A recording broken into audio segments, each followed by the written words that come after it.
Right. Good afternoon, ladies and gentlemen and councillors. We apologise for the late start of this meeting. We've just had a few technical problems, but thank you very much for joining us. If there's anybody out there, welcome. Thank all the councillors for joining us. We are live streaming this afternoon. So can I please remind members to use their microphones and remember to turn them off when not speaking? And can everybody tell me off to tell when I don't turn mine off, please? Item 1 of the agenda is apologies for absence. Amelia, do we have any apologies? Thank you, Chair. We've received apologies for absence from Councillors Cooper and Laurel, and today substituting we've got Councillor Rake and Oram. Thank you. Thank you very much for that. And Councillor Cooper is teaming in. So thank you, Councillor Cooper. I hope we get your cold better soon. And wish you all the best. Item 2, minutes of a committee meeting which was held on the 8th of February. Yes. Right, okay, we need to... I have asked Councillor Cooper if it's okay for Councillor Penfold to be Vice Chair and just help me this afternoon. Is everybody happy with that? Yeah? Yeah, thank you. Now we'll move on to item 2. Thank you, Steve. Move on to item 2. The minutes of a committee meeting which was held on the 8th of May 2024. Are they a true and correct record of that meeting? Can I have councillors' permission to sign those minutes? Thank you very much. Item 3, declarations of interest. Do councillors have any interests in this afternoon's meeting? No? Thank you. There are no items for item 4. There's no urgent agenda items for this afternoon. Item 5, public forum. To my knowledge, there are no questions from the general public. Item 6, the executive forward plan. Really just for committee members to note the executive forward plan which has been provided to us before this meeting. Is everybody happy with that? Yeah. So we move on to item 7, Devon Building Control Partnership. We have Nigel Hunt, head of the Devon Building Control Partnership, with us on Teams. He was there a few minutes ago. Hopefully, Nigel, you're still with us. Can we? With you. Thank you very much, and hopefully we have more success than last month. Yes, than last time. Yeah, sorry about that. And maybe you've put 50p in the meter, so it's got a bit longer time span. Nigel, the floor is yours. Okay, thank you very much, Chair. Thank you very much for inviting me, everybody. This is really an update on where the partnership is and what we do. So if I turn my camera off, you might see the screen better. So I've been Devon Building Control Manager for just over 3 years. And it's fair to say that it's a bit of a challenge at the moment. I will go through these issues as part of this presentation. But really, initially, it's a sort of understanding of what we are and where we're going. So if we can, thank you, slide 1. Yeah. The main purpose of the partnership is to ensure that the building control functions for Teignbridge District Council, South Hams District Council and West Devon Borough Council can meet their statutory and regulatory duties in respect to building control matters. The partnership itself is a joint committee model. We operate under a partnership agreement and we're governed by a board made up of elected members of the constituent councils. Operationally, strategically, I report to that board. But Teignbridge Council, as part of the agreement, employs the staff and provides the support services on their behalf. The service is one that needs to be self-financed. The service has 2 elements, which are described as fee earning and non-fee earning. The building regulation aspect of the service is income generating and operates in accordance with the charges, regulations and SIT for guidance. The fee earning part of the service operates by charging for your building regulation applications. Now, that could be anything from somebody replacing windows, installing a toilet, a steel beam, to extensions, new houses, blocks of flats, sporting stadiums, anything. So we have to have the skills and the knowledge and the expertise to at any time carry out work on all types of buildings. The non-fee earning part of the service is funded by the taxpayer and includes the dangerous structures, enforcement, demolitions, attendance to safety advisory groups and other consultancy services. We are a statutory service. We administer the legislation according to the built environment and operates in such a manner as to establish and maintain a high reputation for both it and the partner councils. I don't know if there's any questions on slide 1 before I continue. Any questions, councillors? Councillor Rake? Thank you, Mr. Hunt. Can I just, in the fee earning aspect of your work, is that a competitive market, or I mean, are there other providers of those services? Yes, it is. I will touch on that a little bit later on, but we are. I mean, we've been in competition now. From the 1980s, we were in competition with basically the NHBC. It was just house building. And then the late 80s, early 90s, competition came in on all types of work. So we're in direct competition with the private providers that are called approved inspectors. Yes. Thank you. Any other questions? Okay, Nigel, continue. Thank you. Okay, can I have slide 2, please? Okay, so what we have is what we call a strategy map, and this determines our service delivery. So if we start on the top right-hand corner, the idea is to promote and create a safe and accessible built environment for the well-being of customers and the wider community. We aim to provide a high-quality, effective, efficient, and customer-focused building control partnership, which maintains an effective and well-trained workforce with a commercially minded approach. The partnership services are used on a large proportion of all application service within the geographical area. And the primary function is to determine building regulation applications and carry out the site inspections within prescribed timescales. So that, in a nutshell, is what we do. So if we can move on to the next slide, please. So currently, each constituent council pays for the non-fee earning proportion of the overall costs, which amounts to approximately 19%. The partnership has maintained a market share over the last 3 years of approximately 88%, which is higher than the national average. Most local authority building control services are happy to work on around about 70-72%. So, you know, we've been very lucky. I think that the way we work, the way we engage is testament to that. As just mentioned, local authority building control is subject to competition from the private sector building control bodies. They're called approved inspectors or AIs. They operate both regionally and nationally. This competition scenario is applicable across all developments, including domestic extensions, new housing, commercial developments. This gives all applicants a clear choice between local authority building control and the private sector building control approved inspector services. Despite this choice, the local authority retains a statutory duty to enforce the building regulations in a geographical area and has to be considered as a service of last resort. Approved inspectors are not able to perform this function, and sites which cannot be signed off by the approved inspectors have to revert back to local authorities for enforcement. It should be noted there's no fee for this. So any works that are referred back to us from an approved inspector, we cannot charge a fee on. Thus, irrespective of workload and income, all councils must retain a building control service at some cost to the authority. I don't know if there's any questions on that slide, Chairman. Councillor McKay. No, that's fine. Thank you, Mr. Hunt. Can you just confirm that I believe I asked you this question once, and I don't know if it's changed since then, that there never has been an occasion over the last, I don't know, 5 years where you've had to use the local authority's powers to enforce anything. Is that correct still?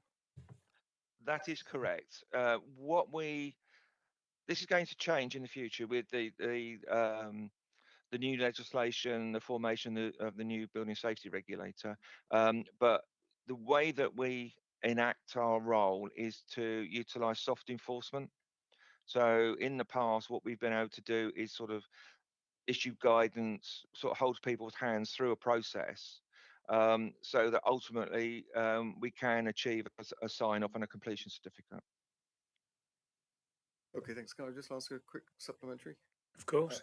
Is there the fact that this particular local authority has never been asked to enforce anything? Is that true?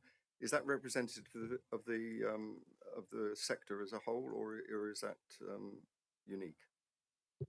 I think we're quite unique, and within the 3 councils, we've not had to resort to enforcement. That will change in the future. I think I mentioned that in a later slide, but there are a lot of extra powers coming down and extra responsibilities with regard to enforcement in light of Grenfell and Dame Judith Hackett's inquiry. So we will, in effect, have to go back to late 1980s, early 1990s, where we are becoming an enforcer again. There are going to be restrictions on what advice we are able to give people in the future. Any other questions? Councillor Penfold? Thank you for that. Is there consequences with the new legislation on cost? How is the cost going to be managed with that? Likely to be. We are unable to ascertain that at the moment. Part of the there is a lot of uncertainty with the new regulations and the secondary legislation that's coming down. We are, in a way, trying to second guess what government, what DLUC and the building safety regulator are expecting. It's becoming increasingly a confusing outlook, to be polite. I think that one of the things that is happening is that the period for enforcement is extending. So, for argument's sake, if we found that a building or some method of construction had been undertaken, and that was undertaken over a year ago, for argument's sake, we would not be able to enforce on that. We have now got 15 years to take enforcement. So there is a likelihood that any potential issues, we may have to take enforcement action further down the line. What we do need to do is have clarity between what is building work and work that sort of satisfies the regulations, as it were, and poor workmanship. A lot of the issues that come out of construction, say 3, 4, 5 years down the line, aren't necessarily fundamentally building control issues, but they will be poor workmanship, and it would be sort of sifting through that to find out what sort of action we need to take. So I'm going to ask a question from that. When it if I go first, sorry. When that becomes law, does that then mean that you will be able to go back 15 years from that date, or will it be 15 years forward? Because that would be really important, wouldn't it? It's 50. It'll be 15 years from, in effect, April the 6th, because that's the date that we have to have surveyors registered, license, etc. A lot of the secondary legislation comes in. So we are looking at any building works that come in or have been undertaken, and then 15 years in the future. So we cannot go back from April the 6th date. That's a bit of a shame, really, isn't it? Councillor Jackson. Yeah, hi. Just, I wonder if you know yet whether, it sounds a bit of a muddle, but whether when you enforce your building regs, whether I presume enforcement would take the sort of form of fining people. So if it did, where would that money go? Would it go back into the local authority, or would it go to you, or would it go to central government? Do you know? Good question. That clarity hasn't been provided as yet. My view would be is that if we are taking enforcement action, we have two extra provisions within the Act going forward. One is that we can issue stop notices, which we've never been able to do before. So our only action against somebody who's undertaken some work that we can't sign off would be just to not issue a completion certificate, basically. We now got the powers to place stop notices, and then we can move forward and take a more formal approach and take this through the courts and a fine. Now, my understanding is that if we go to court, then the fines will go back into the local authorities. So, and again, we need to have an understanding of whether, for argument's sake, Team Bridges legal team can issue an enforcement notice within the other authorities' constituent areas or not, and that hasn't been cleared up as yet either. Thanks. Councillor Birch. Yeah, just to say, I must declare an interest because I'm on the partnership of the Devon Building Control. What Nigel has told us is all very well, but presumably, Nigel, you can confirm, or I hope you tell me I'm wrong, but the problem is this, with the enforcement and all that goes with it, is that none of the constituent councils have the resources to pursue that. I mean, it's all very well as having the powers, but we need to actually have officers and other resources available to us to enforce. And that in itself presents a problem. Am I right? Yeah. Or am I You wrong? are right. No, you are right. Yes. Yes. So that is, I mean, I've been in building control for 42 years this year. And I've only in my career had cause to proceed to action through the courts on 2 occasions. And on both of those occasions, unfortunately, my legal teams withdrew on the basis of expense because the potential cost to the authority was going to be so high. That seems to be a huge shame and almost paperless tiger, but it does. Seems a great shame and something I would think we're all really concerned about. Mr. Molyneux? Just a request from Mr. Hunt, really. Could you check on that where the money goes for the fine, please, and come back to Amelia with an answer, because my understanding is I've been doing some work with fixed penalty notices, and if it then goes to a court and the court fine the individual, the court keep the money. So that was my understanding. So I'd like clarity on that if you could. It might be different because it's a different set of rules and legislation, but I'd just like to understand that. It is. I mean, yes, the methodology is different, but certainly as soon as I have a greater understanding of that, I will come back. Yes. Thank you. Okay, thank you for that. Councillor McKay. Yeah, it's just a quick question. You said that there was the local authority had a legal, a statutory obligation to provide that service to do enforcement. And then you've just, in response to Councillor Birch, have suggested that we don't actually have that in place. Are we failing in our legal duty, therefore, as a local authority, by not actually having that facility? Sorry, maybe my wording was incorrect. As an authority, you are obliged, legally obliged, to provide a building control service. So, whereas a local, an approved inspector can refuse to take on a particular project, we can't. So as a local authority, if somebody comes to you and says, I want you to carry out the building control role on my extension or my new house, we cannot refuse that.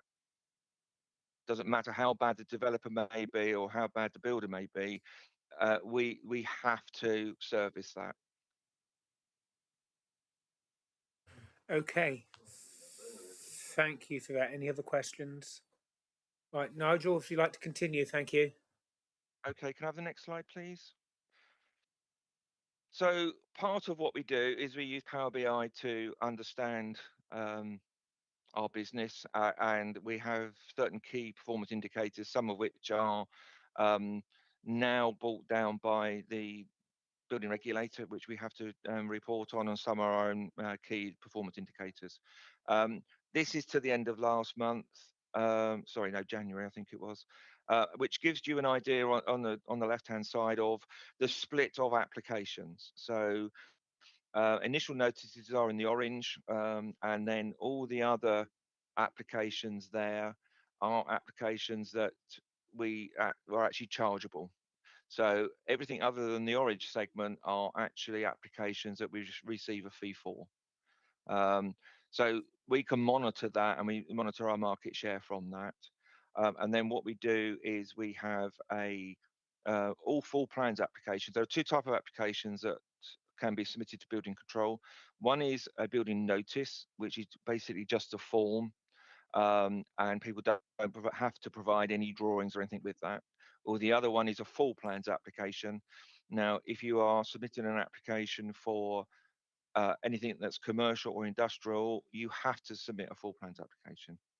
Now, what we do is we set ourselves a percentage. I don't think it actually says on there, but our percentage that we work to is 80% on that, and you can see that we're achieving 92% with regard to that one. If we can move to the next slide, please.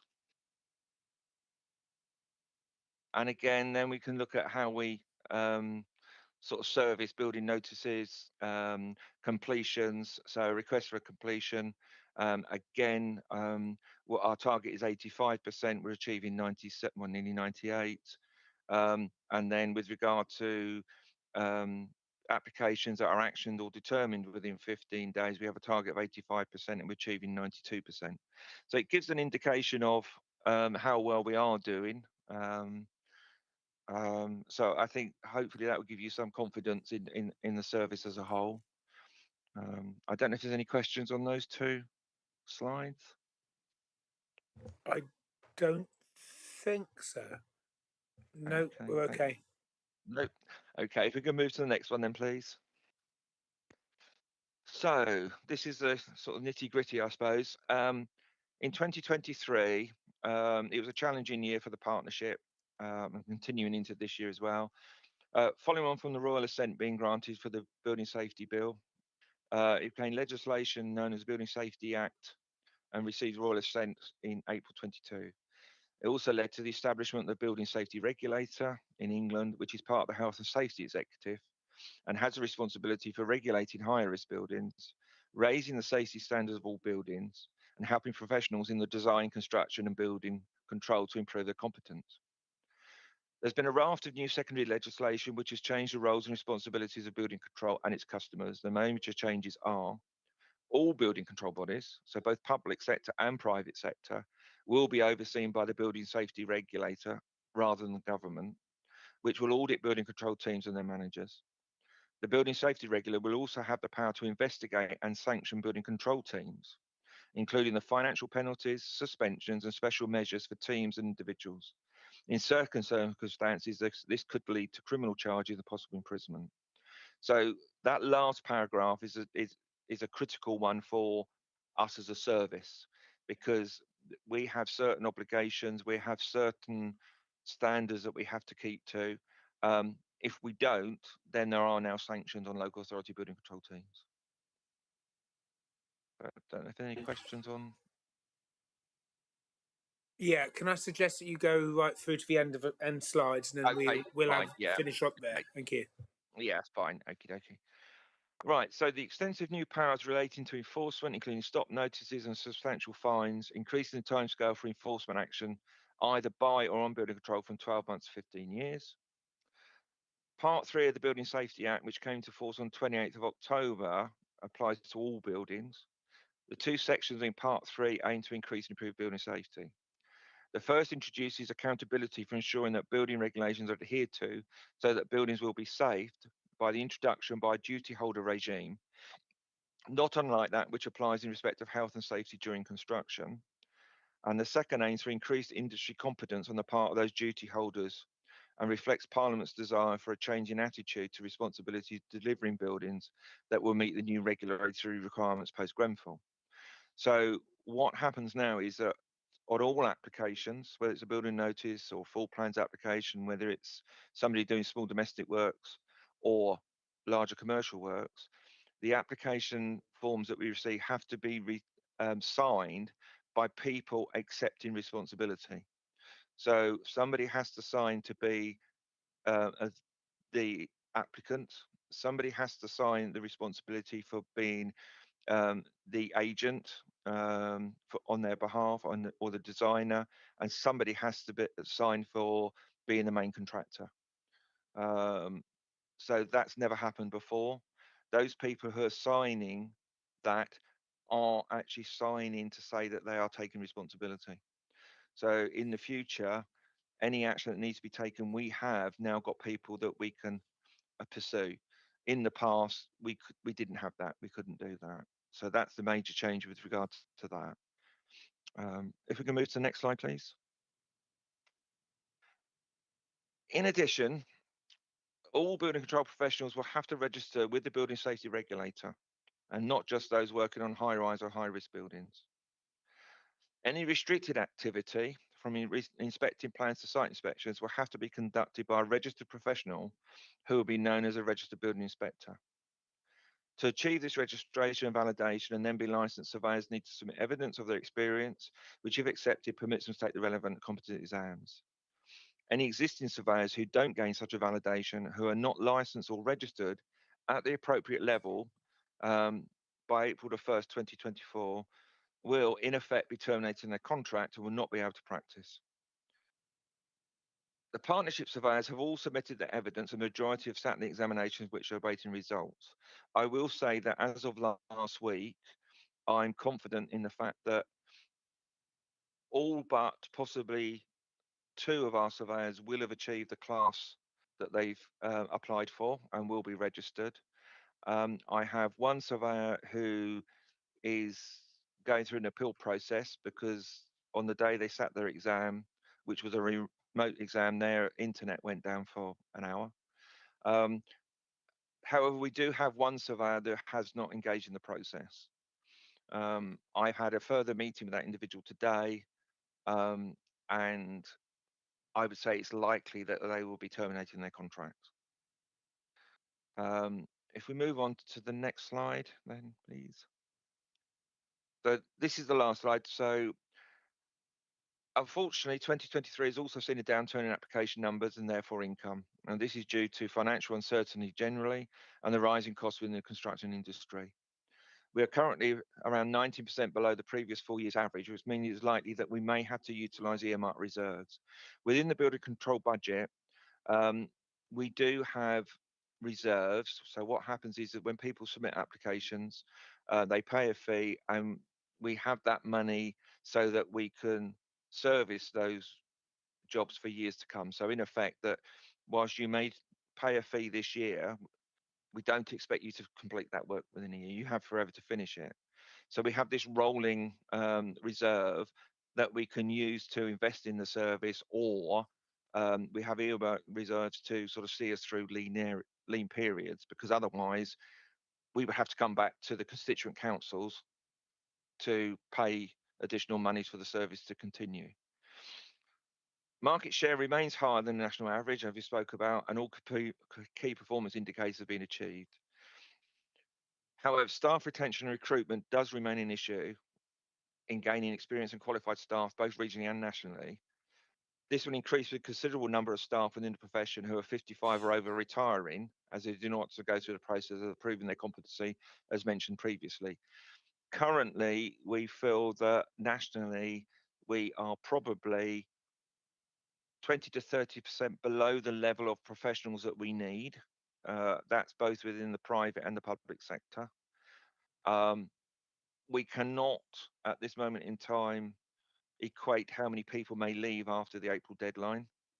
And we only, at this moment in time, nationally have 40% of those surveyors actually going through the process to be qualified by April the 6th. We have, as a professional body, the LGA as well have written to DLUC asking for an extension of time. The Welsh Government straight away issues an extension of time for surveyors to be qualified up until October. We've had a fairly tepid response from DLUC and government saying that they would hope that people who are enrolled on the regime after April the 6th will be supported until they get their qualification. Now, the problem with that is that they would need to register at the lowest level, even if they may be a fully qualified and experienced surveyor in the past, and they have to work under supervision. So we cannot maintain that for very long, and we would not be able to pay those surveyors the salaries they're currently on if they're going to be classed as a trainee. So there's lots of issues surrounding staffing, what level they're at within the next month or so that needs to be resolved. And finally, I mean, I think a few people within the authority knew Mike Evans. He sadly passed away after 20 years with us, which obviously again sort of affected team morale. I think that's the end of the presentation. So I'm now happy to take questions. Nigel, can I thank you very much for that? It sounds like these changes are long overdue, very long overdue. But it seems I've got a real concern that we've got these new powers, but there seems to be no resources to actually achieve those. I'm going to bring in Councillor Birch, who obviously is the executive member for the Building Control Partnership. Councillor Birch? Yeah, can I just really add to what Nigel said? I mean, having sat on the partnership for over 4 years now, Nigel and his team have faced many, many challenges, and he's brought some of them to light. I mean, the big problem is that a while back, as he mentioned, the building control system was effectively privatized, leaving the local authorities to pick up those parts that are not of interest to those companies who are in the private sector. And that in itself provides a big challenge because it's not only a challenge of attracting staff who are, by going to these private concerns, have higher salary levels, and Nigel is effectively bound by local government pay scales. So that in itself provides a challenge. On top of that, it's becoming very difficult to recruit. And furthermore, with this recent legislation, that in itself brings a challenge. So what I think we need to remember is that we as a council are part of the partnership, and therefore we are very much involved in this. And the challenge that Nigel is rising to, he's doing this on our behalf. And I just think you're doing a wonderful job, Nigel, and thank you very much indeed for coming along and doing this presentation. Thank you very much. Thank you, Nigel. Councillor Eadie? Hello, thank you, Nigel. Funny enough, I had a conversation with a parent of my child's primary school about this very matter. She was a project manager for a building firm, and my question really is, and she expressed her frustration and concern about what does industry say about the speed and the imposition of the Building Act, in your experience? A lot of dissatisfaction. I think primarily the main issue is, as a building control professional, let's say first of all, this is long overdue, as we've said. You know, we've been as a LABC, Local Authority Building Control, as a membership organisation, have been campaigning for years about the need for legislation to be tightened up, to have a greater understanding of things like materials. One of the big issues out of Grenfell is that a certain cladding product had passed a test, but then what happened is that company went away and manufactured something that was different, that was more highly flammable, etc., but didn't come back and have it tested and sold it under that previous test. Now, all of these sort of things, all this scrutiny in that needs to be tightened up. So, fundamentally, it needs to be done. The big problem is it's been rushed, and the lot of people that have been involved in sort of bringing this into force have not got an understanding of building control, the process as it stands. So that now sits with the health and safety executive. The health and safety executive fundamentally are people that go on site and say you've done something wrong, and they fine you.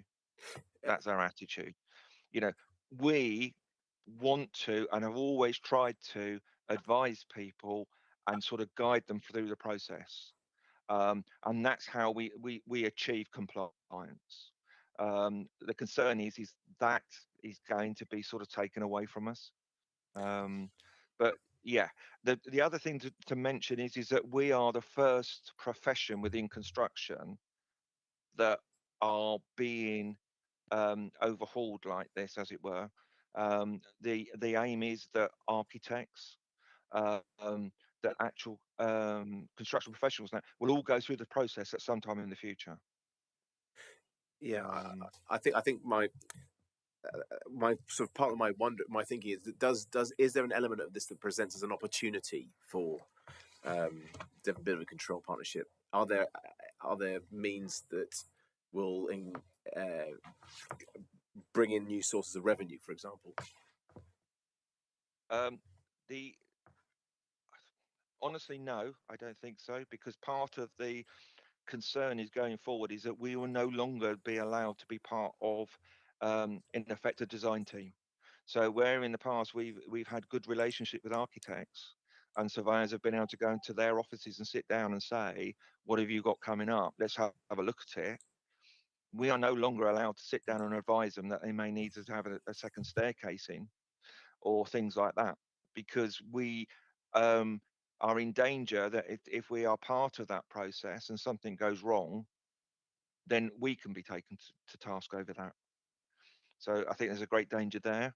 I think the other thing that Councillor Birch mentioned yesterday, with earlier on, with the regard to competition, a lot of the approved inspectors are being denied the opportunity to work on these high-risk, high-rise buildings through the legislation. And I think there's a danger that they may then turn their eye to the smaller domestic works that is our bread and butter. So I think really that there's more challenges than opportunities, unfortunately. Can I thank you for that? You're raising concerns that I've got, because surely the most important thing is to actually ensure that everything is done safely. So are you saying that this legislation is failing on that? Because I mean, Grenfell is what? I'm going to ask a question. It's 7 years ago, maybe longer ago. Yeah. I mean, surely these talks have been going on since then. But you say that the legislation is being rushed. I mean, people's lives are at risk here. Yes, I think the actual regulations as such that have been brought in are good. They work. I think what it is, it's around us as we carry out our roles, and ultimately how we do that, how do we sit within this whole process now, whereas before we could mitigate potential problems at an early stage. What will happen now is that we will receive an application, we will check that application, and we will go back to the client or the architect and say, it does not comply. You need to go back and review, so, for argument's sake, your fire safety or your drainage, etc.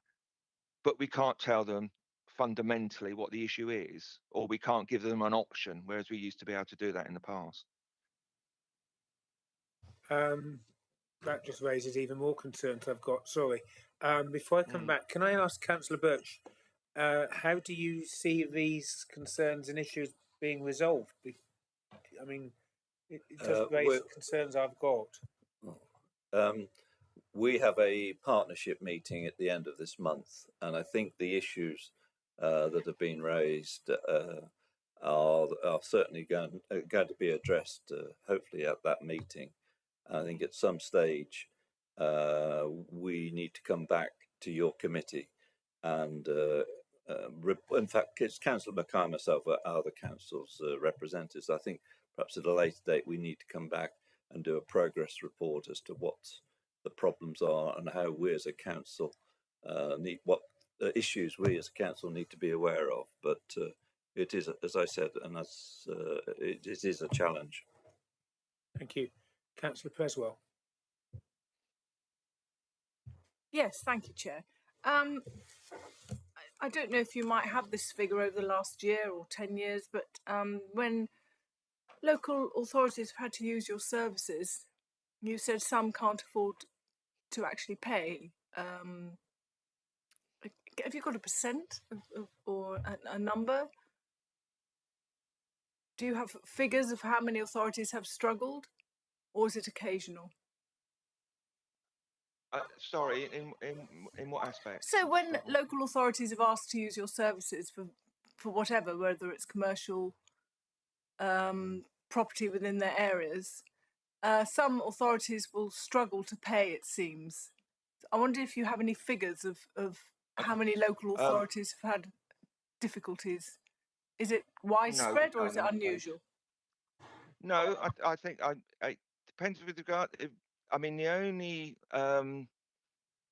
responsibility yourselves have is paying the non-fee earning proportion, which covers the sort of dangerous structures enforcement, general inquiries, and things like that. So, I mean, we discuss every year with regard to our finances what the proportion is for the non-fee earning, and that I think sits very comfortably with everybody at the moment. I mean, it's a low proportion in comparison to other local authorities. So, I mean, I don't know of any local authority that has an issue with funding building control.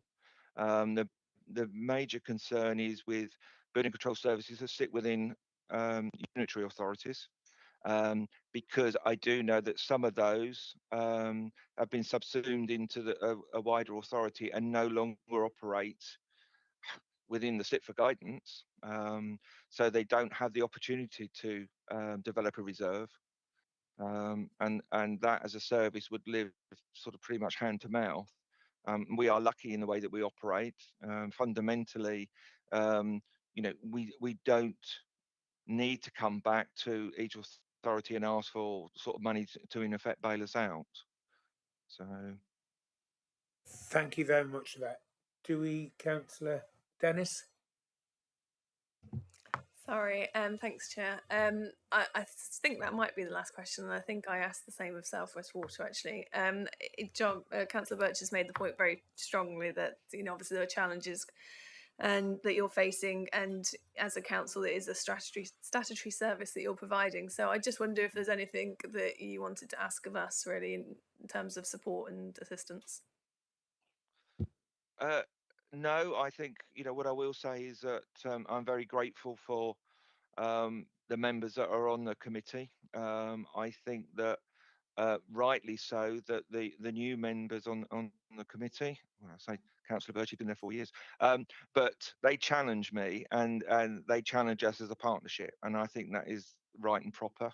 I think that what I would say is, in defence of the partnership, I think that we are dealing with this particularly well. We're in a far better position than most other local authorities. I do know of other local authorities within the region that on April 6th quite possibly won't be able to operate and will have to bring in some sort of external contractor or whatever to help them through that initial stage until their surveyors get qualified. As I said, I'm hopeful of April the 6th that I'll have every single, well, all but 2 of my surveyors at a level that we can continue operate in the correct manner.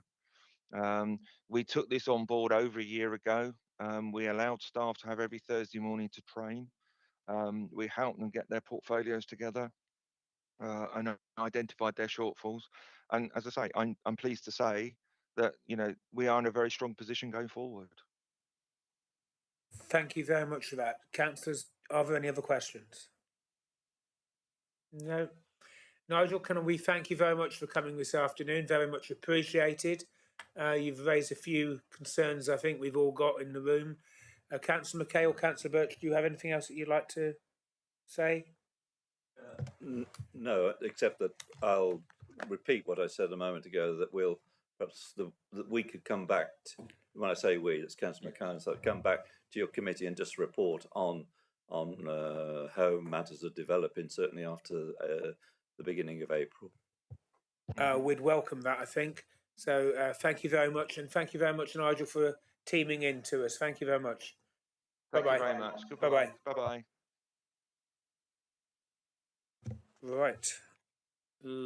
The item 8 is now Sustainable South Hams. We're sorry that you've had a little bit of wait, but I think you probably would have found that as interesting as all of us. Can we thank and welcome Jay Nichols and Mike Hodges from Sustainable South Hams. The floor is yours. Thank you. Thank you very much for the opportunity to talk to you. I'll share a little bit about what we've been up to, some of the gaps and some of the problems. Next slide, please. So before I launch in, I should just explain that Mike is here in a voluntary capacity. He's one of my mentors for Sustainable South Hams, and as well as being a bit of a buff on renewable energy, is quite good with numbers. So if you've got any queries about our budgets, we'll refer them to Mike. So why do we exist? It's all about connecting, supporting and inspiring local climate and nature action. And we've also added the dimension of adaptation into that brief more recently, or we're in the process of integrating that. Next, please. So in terms of how we help, we work with community and group leaders to share knowledge and to create connections, and we do that through those means on the slide. We had a bit of a fun thing about group leaders, the term group leaders. A lot of people saying that they don't identify themselves as leaders, which kind of gives you a little bit of insight into part of the problem in terms of how we work. So we're now referring to these people as change makers, but they're really people who want to take action, and we try and support them as best we can. So our website's key, obviously our events are key. If you haven't come to a Sustainable South Hams assembly, do. I'll tell you about one that's coming up in a minute. And we have this network of mentors, which is growing. So that's how we support groups. Next, please. In terms of how we're organised, we deliberately focus primarily on climate and nature. And the reason for that is because climate and nature are the most universally engaging subjects around climate. If I come along and have a chat with you about giving up your car or turning your heating down, it's a bit more personal and tends to get us into deep water fairly quickly. So we deliberately focus on prioritising nature and waste as they're most universally accepted. Although we're starting to creep into the more difficult areas, I just mentioned that Mike is talking about renewables and retrofitting and things. So it's a way in, it's a shoehorn in, and I'd recommend that as a strategy really, which I think is a way of engaging more people in the conversation. Next, please. So a little bit around how we work. We're essentially sharing skills and project managing, and the skills may not be skills that sit within the Sustainable South Hams team. They may be skills that sit within a community group that we're trying to share with another community group. So it's all about skill sharing. We focus on that support rather than actually rolling up our sleeves and doing the implementation. In the case of Malden, with composting, we definitely rolled up our sleeves and got stuck in to get one project over the line, and that's perhaps a model that we'll have to adopt more of. And the sorts of people that we work with are often people at the beginning of their career or the end of their career, because we don't pay very much. So that creates a set of opportunities, but also a set of problems in its own right. And then the last piece of information there is in terms of how we structure our project management. We come up with a bright idea, we scope it and say, is this really a bright idea, and test it out a little bit, and then we pilot it to really test it, and then the notion is that we would then go on to scale. The truth is we've only been operating for 18 months, so we haven't quite got as far as scale yet, but so that's how we work. Next, please. So for 2023-24, we had a grant of £40,000, and we said these were the things that we would do with it. I'm planning on whistling through this, so if anybody wants to interject, please do. Next, please. So, sorry, go back one. Okay. So basically, we have delivered on all of those points, with the exception of the last point, create one new assembly.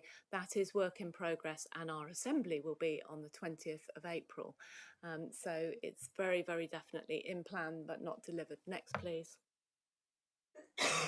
Next, please. Yeah.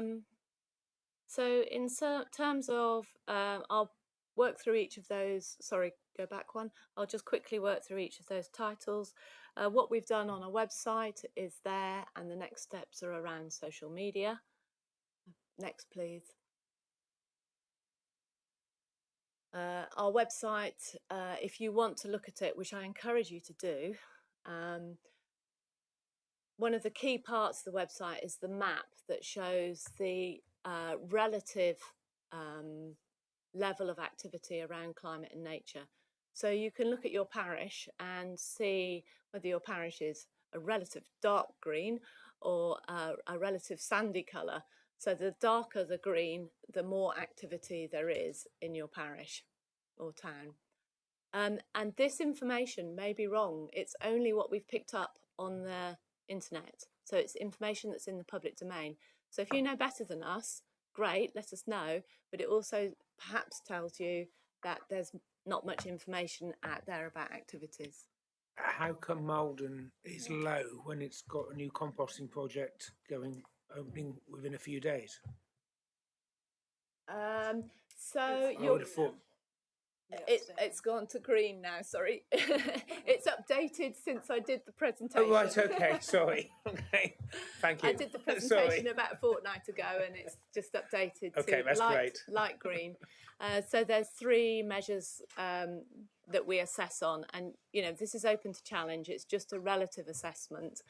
And the 3 measures are: has the parish council declared a climate emergency? Do they have a plan to address that emergency? And is there a local group taking action? If the answer is 0 out of 3, it's a brownie colour. If the answer is 1 or 2 out of 3, then it's a light brown. If the answer is 3 out of 3, it's a dark green. Yeah, green, not brown. Is that making sense? So hopefully there's a bit of a stick and a carrot in there. But do go onto the website. There's masses of information on there about local groups, who to contact, what projects are going, and please do encourage your parish councils to keep sending us information so it's up to date. But that's what we've done on the website. Next slide, please. This slide's a little bit around where we think we've made the most difference. I haven't actually gone out to the parishes and said, do you think we've made a difference? But if anybody wants to ask me a particular parish, I can try and tell you what we've done in that parish. So over to you, really, if you've got any questions for me. Sorry, Councillor Dennis. It kind of sort of relates to the previous point, actually. When it says, it's got a plan in place to address this, is there anywhere where that plan is not the neighbourhood plan? Obviously, a neighbourhood plan is most of the links go straight through to the neighbourhood plan, but that's obviously a huge body of work. So I don't know. okay, thank you. I don't know is the answer to the question. I'd have to dig into that a bit more. Come back for Councillor Dennis, please. Yeah, certainly. What we've done is we've always just searched locally to see if we could find a plan, and it might be that the parish council has published something other than a neighbourhood plan, but I couldn't tell you off the top of my head which was which. Every parish is linked, so if you go into the parish, you can see when we've ticked that box, you can see the link that it goes to. So if there's I think the question is answered. It's just I don't have the information in my head, is what I'm saying. Is that okay?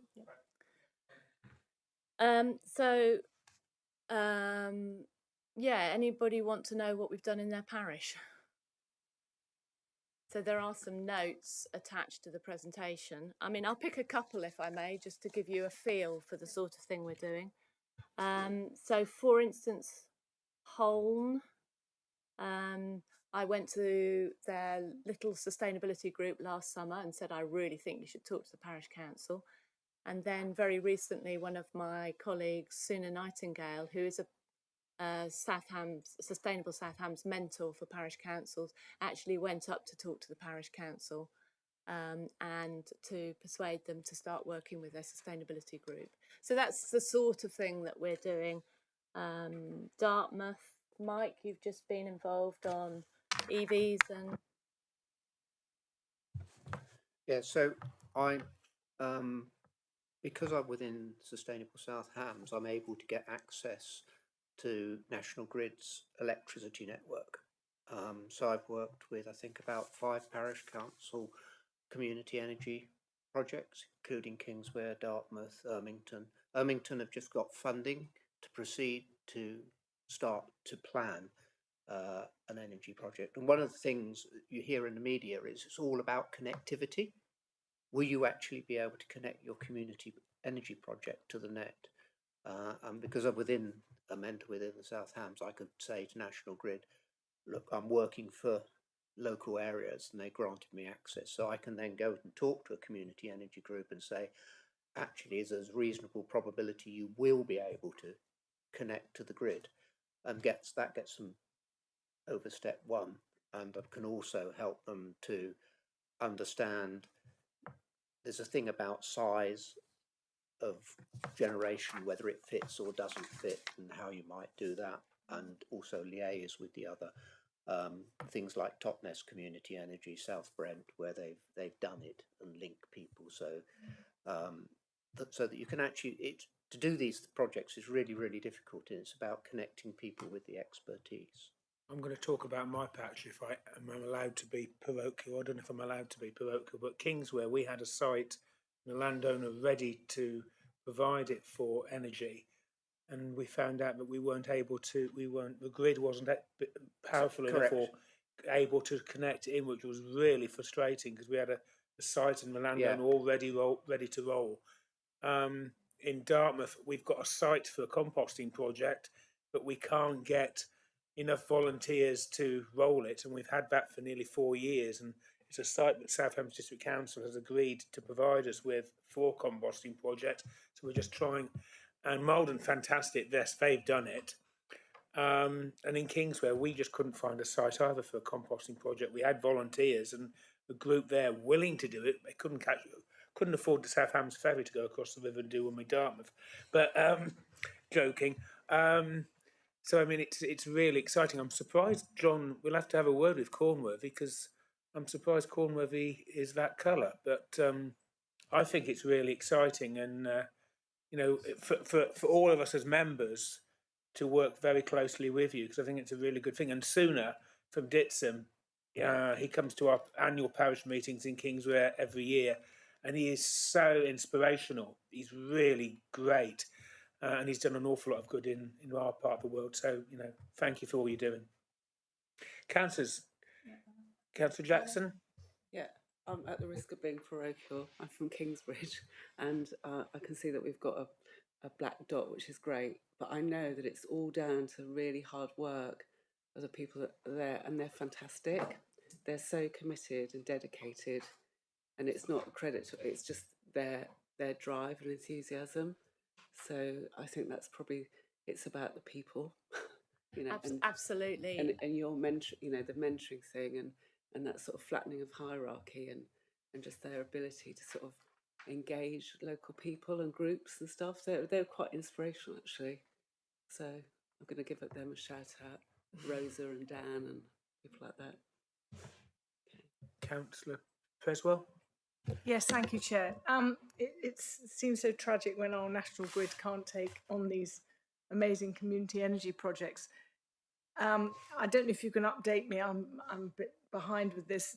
Are they updating their services? But it's a slow, painful process. The national grid. And would you advise community groups that are interested in developing this further? I mean, they can they not supply their own areas or direct factories or housing developments without getting onto the grid? Could you just paint the picture a bit more for me? Yeah, so I attend the meetings between Regen and National Grid, which was one just last week. The issue is that it's very slow, the process to improve the situation.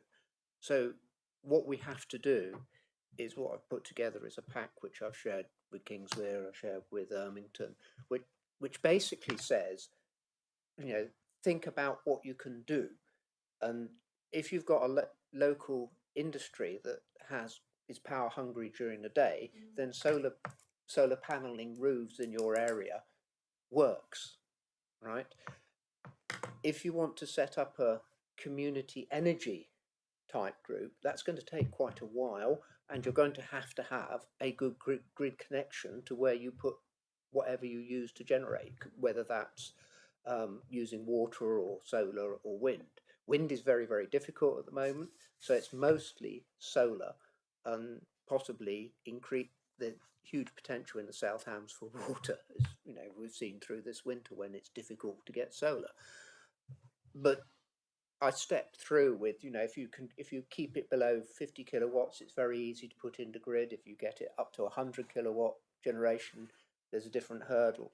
And then if you go beyond that, it's almost impossible to do at the moment, really. So it's a question of matching the size, the location, and the customer base. And so that's a lot about working with these small groups. So we run a workshop, we go and say, we put the grid up on the wall, we say, you know, who is it in, you know, which fields and things is it, where are the power lines, and where are you, most importantly, where are you going to direct that power?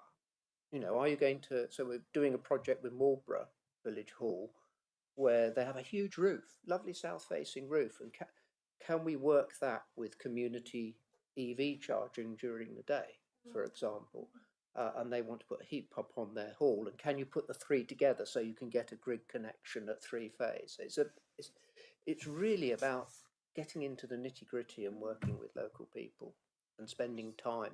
But as I say, being part of Sustainable South Hams gives me access to some of these tools. It gives me a way of speaking on things at group level. Does that answer your question? Thank you. Councillor McKay. Yeah, thank you. I mean, I think that's a prime example of the expertise that gets disseminated through the network that is Sustainable South Hams, and it's a classic example of the important work you're doing. Can I just ask you? I mean, it's a technical question. I think it's probably a bit tangential to the main conversation, but your opinion on the energy bill and how that will change the landscape of community energy and how it will develop. Yeah, that was discussed at the Regen meeting, that the changes in the energy bill. And it's very, very complicated. And you end up with about 5 different levels of how you might engage. And it comes back to this business of, you know, if you've got a large company who consume all your power, can give you a good customer base, then you can do some other things alongside it. Whereas if you're trying to do what people thought was traditional community energy, where you're going to supply households with cheaper energy, it's still quite tricky to do that, because there were two companies in the market that did that. One has withdrawn because it's so complicated. Because someone has to manage your charging mechanism, and that's normally one of what they call, the energy suppliers. So you've got the distribution network and you've got the supplier. So the distribution is the national grid, and then the suppliers are the like of Octopus and so on and so forth. So, yeah. So the simplest thing is the sort of stuff that the Campaign for Rural England is about, which is saying get solar panels on industrial units, because they're used during the day, the power's used during the day. If you try to sell it to the grid, you get a pathetic price. If you can sell it to a customer, then they can get it at a discount and you can make the business case work. Okay. Councillor Rake. Thank you, Chair. Just on, sorry, I hate to hold you up, Jane, but yes, just on this last point, because I think it's something where the language used often slightly muddies the water. I mean, there are two, in my view, there are two aspects of locally generated power and its local use. There's the technical aspect, which is that if you generate power locally, it is almost inevitably used locally. It doesn't, it doesn't get shipped up to Scotland or anything. I mean, it's sort of, and then there's the economic aspect, which is that is not necessarily reflected in how much people pay and how that side of things is arranged. And I think it's important to bear in mind that, irrespective of the economic arrangements, generating power locally is an inherent good. And for the climate and for reduction of transmission losses and all sorts, and that the economic piece is I mean, obviously the two are interlinked, but is if that has to follow on, then so be it. Yes, it's really important, really good to do it locally, because particularly in Devon, our grid is constrained. We couldn't export it, right? Because things like the cable under the River Dart has a heat limit on it, and it's very, very, so local generation means local generation and local use within the primary substation. So, for example, for a large part of the bottom of that, Kingsbridge is the primary substation for stuff south of it. So you can't export from Kingsbridge, for example. So it has to be consumed locally. But that gives you a huge advantage. You can do stuff, but it's not simple. You do have to work through it with people. Fortunately, there's now a guy who's been working with the churches in Dartmouth, who is able to help and advise local groups, and I've just put them in touch with Ermington on their project. So, of course, Councillor Steele. So, has anyone used any of the community energy funding grants to fund projects? Has that been successful? So Ermington, I think that's where they're getting their funding to do their assessment in terms of, because you have to work out the economics to see whether you physically and so on. So that's I think that's where they're getting their funding, but they have just received that. So I heard this week. Right, councillors, is there anything else? Anything wants to raise? Councillor Eadie? We've still got the rest of the presentation, I think. Yeah. Yeah. So, okay, let's go back. Okay. Thank you. Perhaps it'd be an idea to do the whole presentation in a week, because I think that's probably the best way to do this. Okay, well, thank you. Just to acknowledge Councillor Jackson's point, it's actually about the people and the passion. And what we've actually just seen is a beautiful example of how if you put somebody who's got a little bit of knowledge into a situation like Kingsbridge, then you're changing the conversation. And so a group that has been particularly focused on maybe nature projects is actually getting more ambitious now and saying, let's do some local energy stuff. So that's what I mean about just sowing these little seeds, and that's where the mentor network really comes into its own. But to put the mentor network into context, we've only just started doing it, so I think it's going to be a really powerful thing. And one of my recommendations would be that it's a project that we expand moving forwards. Next slide, please. So top line on what we've done or about to do on social media. We are victims of our own success in a way, because our comms person has moved on to another South Hams District Council project. So I'm in the process of recruiting for some more comms support. But there's one particular phrase I'd love to just draw your attention to in terms of the target audience. It's this lonely voices. So what we're seeing on a lot of town and parish councils is one or two people who are really concerned about climate and nature, but they just don't have the support around them to make any traction. So a lot of our comms campaign will be trying to focus on these lonely voices and getting them to talk to other lonely voices so they're not quite as lonely. We will, once we get our new person, and I actually was interviewing this morning, so I'm very optimistic that we'll be able to really increase the social media presence. Next slide, please. Our change makers or group leaders, we have a monthly meeting for them. There's a summary of what we've done. So, for instance, we've had 3 share, repair, reduce, reuse meetings. One was about brainstorming ideas, and then 2 that highlighted the ambition to do compost work, and then we had 2 follow-up meetings to scope compost, and Malden's come out of it, and a whole pilot programme which has now just been approved has come out of it, which I'll touch on in a minute. We followed up on our rivers assembly. Oh my goodness, that did like the blue touch paper. Education, we've had a couple of meetings around that and scoping who's going to be involved. Anna, you came to one of the very early ones.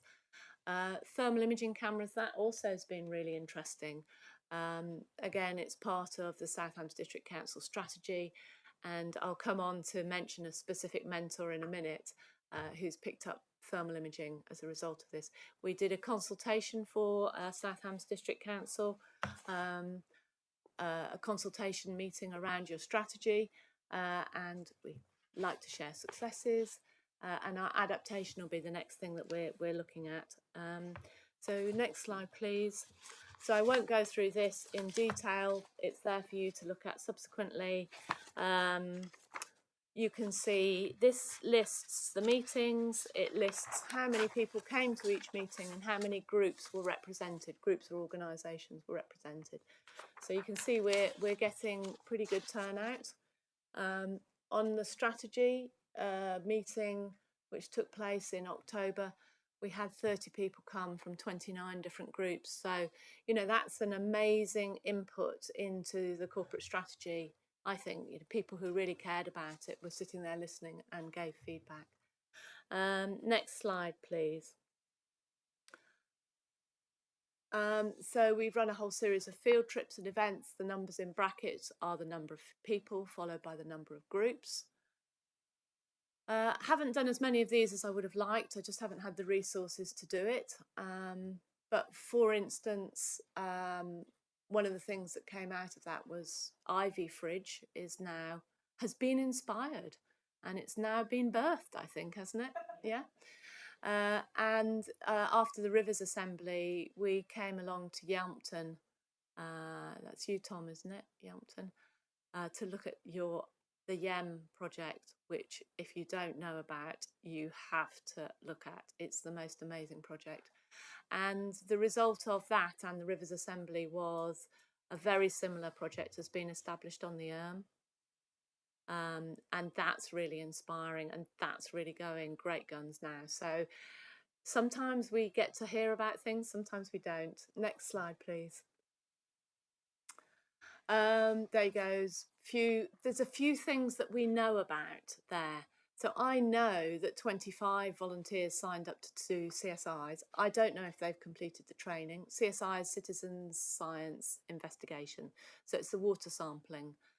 I know that 25 people signed up. I know I passed 25 names on to West Country Rivers Trust. I know they were inundated after the Rivers Assembly. I don't know how many people actually have followed through and are doing sampling. Those are some of the things that I know. Compost pilots are all scoped, the sites are identified, got Maldon over the line. But this is one of our challenges, is we put out ideas and we just don't know who's picked them up and who's running with them. So in terms of measuring success, that's one of the things I'm struggling with. You know, you can't hold on to a good idea. It just runs. Next slide, please. So it's a little bit of information, or a lot of information about the follow-up after the Rivers Assembly. So this was in March last year, and we really did like the Blue Touch paper. I've mentioned the YEM project and how it's inspired other projects. A group called South Devon Rivers Champions was formed, 25 new CSIs. Avon River Champions was formed. The Sewage Scrutiny group, so one of our mentors is a retired KC in environmental law. I mean, whoa, and he's a volunteer. What a gift. And he, along with a team of statisticians and engineers, scrutinised South West Water's plans for the infrastructure upgrade. And miraculously, after the plan had been published, an addendum was published after they had been challenged to upgrade the sewage works at Ivy Bridge. So we can't claim success. It might have been, you know, it might have been coincidental, but I should think they were nudged along. I've mentioned the formation of water, and then most recently the Friends of Salcombe and Kingsbridge Estuaries formed. That's Rosa leading the way on that one. And we will follow up through the Education Assembly, which is imminent, but we've got no other plans to do any other work on rivers at the moment because there's so many people working on it now. So kind of our work here is done. We'll just step back from rivers unless directed otherwise. Next slide, please. So just to give you a feel, where are we on our mentoring program? We thought it was a good idea. We've got some mentors. We think we're in the process of scoping it. We'd like to expand it into proper pilots, measure the success a bit more rather than just a barometer. Obviously you've met Mike. I'll just quickly top line a few of these examples because there's some unintended consequences that have happened as a result of this mentor program. So I think our next step would be to formalise the engagement with mentors a bit and understand exactly what their role is and specify the role, and obviously do lots of work on social media so that groups know they can access mentors to support them. And I would love a rainwater mentor, by the way, because I think rainwater is really important. It's going to be the next big thing. Next slide, please. So you've heard from Mike, so I'll move on. Next slide, please. Next slide, please. There's Suna. So Suna was just mentioned previously. He's Ditcham Parish Councillor, and he's going out to lots of parish councils giving support. Ben is our compost mentor and has made all the difference in Maldon, getting Maldon over the line. And so we're in the process of writing that up and working with the waste team now to identify the barriers to entry for composting. But there are a whole range of composting pilots. So another one is converting brown bins. And these guys are amazing and they are so passionate about their subject. Ben's interesting because he's actually professional. So Mike's very professional, but a volunteer. Suna's a volunteer. Ben is paid. Next slide, please. And then Dan, I've just recruited Dan. I mentioned thermal imaging as being a really important engagement tool. So what's interesting about Dan is he has just retired from the Royal Navy and was looking for a new career. And so started in a voluntary capacity for us and just, well, I can't carry on doing this. So we're paying him very modestly. But as a result of the work he's done for Sustainable South Hams and also locally in South Brent, he's basically forged a new career for himself. And he's now going off and retraining. And he's working with the Church of England, isn't it? Or is it Diocese of Exeter? Diocese of Exeter, doing energy surveys on churches, and his ambition is to take that knowledge and apply it to village halls and community buildings. So the unintended consequence here is just amazing. I didn't realise that we were offering that nurturing and opportunity for people. So next slide, please. Oh yeah, and then Rosa, some of you all know Rosa only too well, is one of our mentors. Well, in fact, she's one of the directors of Sustainable South Hams. And the unintended consequence here is that Rosa's actually doing an MSc in climate communication. And so it's been a great opportunity for her to put her postgraduate studies into practice and to really learn through doing. So that's been another great unintended consequence, really. Not only is she wonderful, but we're really helping her academically. Next slide, please. So our next event is our Education Assembly. It's on the 20th of April. Do come. We're taking bookings. The idea is that this is about connecting, supporting, inspiring community groups to link with education services. So there are some changes in how the national curriculum is being taught around sustainability, and we're really excited we're going to be able to explain that to community groups. It means that schools will have to reach out into their communities. So if community groups are primed and ready and waiting, you know, we should get a real jump on being able to get projects implemented quickly. Next slide, please. So this is what we said we do, ticks against all of them, except for the assembly, which is in progress. Next slide, please. We said we wanted to do what we call bonus projects. These were things that if we could get the funding, we would have a crack at. If you go on to the next slide, please. So we've managed to do 4 out of, or make some progress on 4 of those areas. I'll go through those projects now. Next slide, please. So composting, where are we at? Well, we've definitely gone past scoping and we're moving into the pilot programme. We took 3 grand from the 40 grand and have used it to get to this stage. We've got our delivery team, we've got those 4 pilots that will commence or are underway, and an extra £21,000 has been promised to us to get those projects delivered, those pilot projects delivered. So that will happen after in the next financial year. If you want any more information, I can tell you more, otherwise I'll skit on. Yeah, thank you. Next slide, please.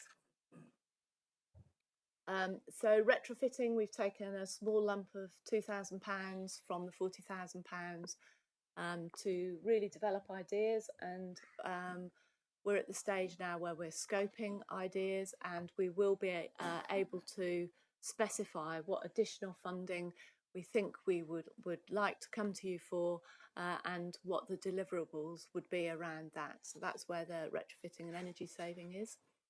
Next slide, please. We also had this ambition to do some work around food, and working with Councillor Mackay, we delivered a symposium which we called Keep It Local. There's a big report that sits behind this, which I won't go into now, but we got 40 of the movers and shakers really across the South Hams in this room to tell us, to help us identify two things. The first was what stops you growing, producing or selling more food locally. And the second was what can the council do to help. And the outcome really was we delivered it was a very clear document that showed exactly what we think the building blocks could be for a strategy. And I think, John, you're underway really in implementing some of those measures, aren't you? Yes. There's lots of very interesting conversations underway at the moment. Yeah, thanks. So that's what we did on food. Next slide, please.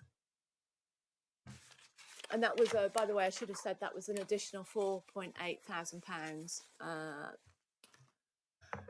So for £44.8 thousand, we've made progress in all of those areas. Next slide, please. The key challenges that we have faced is very fluid human resources. So I mentioned at the beginning, we don't pay very much, which means we tend to be working with people at the beginning or the end of their career. If they're at the beginning of the career, they tend to have a habit of moving on, having got some experience, to a better paid job. If they're at the end of their career, they might decide to go on a world cruise or fall off a pavement or something like that. So it has meant that that has been a challenge. One of the things that we have done is we've started to pay more. We've got a bit braver and we're paying a bit more, so that should help. I think the next time round we need to build in some funding to allow us to scope projects properly. It costs quite a lot of time, money and effort to scope out what a project will be. And Mike, you've been working on energy, haven't you, scoping the energy projects. And really we need to add quite a lot of rigour to what are the stages, what are the deliverables, who are we working with. So I think that's something we need to build into next year's budget. I mentioned about measuring impact. When you have 40 people in the room and you share ideas, I don't know how you keep track of that. I mean, just all we can do is just keep talking to people through our networks, but you can never really claim, oh, well, that was our idea, and I wouldn't really want to. So I think measuring impact's going to be a perpetual challenge for us. And then the last challenge is really around our financial year end. So our financial year end is the end of the tax year, and last year we literally fell off a cliff. It was not eased by the fact that there were elections, and so there was a whole change of the team at the council. But basically we ran out of money and I lost quite a few mentors at that point. And it took us a while to get back on track, to get some funding and to get back on track. This year we're deliberately holding back some reserves to allow us to keep going over the end of the financial year, which will mean we'll have to pay some tax on them, possibly. I'm still having advice. I think that's an area where we'd appreciate any help we could get, isn't it? Really? Yes, it's an area where understanding the CIC law, so I'm not a financial buff, but there does seem to be this sort of cliff edge, whereas you'd normally have once you've built up a reserve, then it's all right because you don't show a profit through the year, if you follow me. But it's just help with managing that process. So as we're dependent on grants, if those grants don't come in for 3 to 4 months into the new financial year, and we haven't got sufficient of a resource built up, then we're in difficulty of, one, delivering at the same rate, and two losing people, particularly when you've got young people who are starting in their careers and looking at something that's a bit shaky. But I think that's not uncommon in the environmental sustainability world. It's quite a tough old world to get started in.